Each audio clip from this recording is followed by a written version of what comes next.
In 1965, CEOs made 21 times what workers earned. Today, it's 290 times. What happened? We're told extreme inequality is just the market at work. But that's not the whole story. The decades when CEO pay barely moved were actually when companies grew faster and performed better. Something fundamental shifted in 1970. That's when Forbes published its first list of highest-paid CEOs. Suddenly, every executive could see exactly where they ranked against their peers. Executive compensation became a public scoreboard. The feeling of being underpaid spread like wildfire among top executives.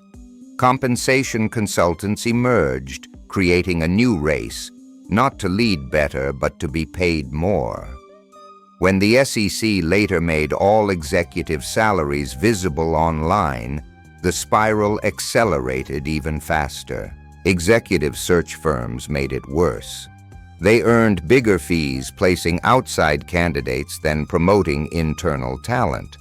So companies began hiring CEOs from elsewhere instead of developing people inside.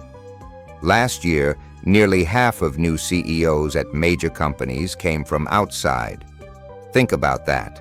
While CEO pay exploded, worker wages hit a wall.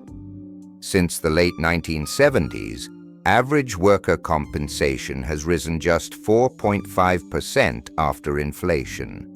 That's less than 1% per decade. Meanwhile, CEO pay climbed almost 900%. This wasn't inevitable or natural. It was the direct result of policy choices. Weakened labor standards, declining unions, offshoring manufacturing, and normalizing worker underpayment despite rising productivity. Workers have been producing more value than they've received in wages for decades.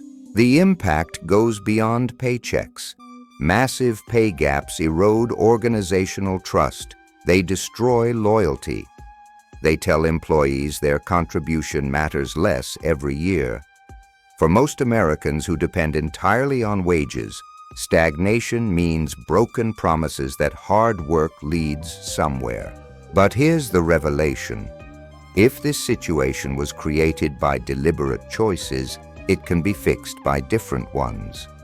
We can rebuild an economy where workers share in the prosperity they create.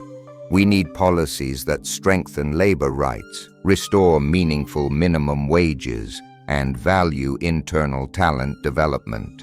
The real question isn't whether we have the resources. We do. The question is what kind of economy we want, one where growth is shared, or one where success for a few requires stagnation for everyone else. The choice is ours.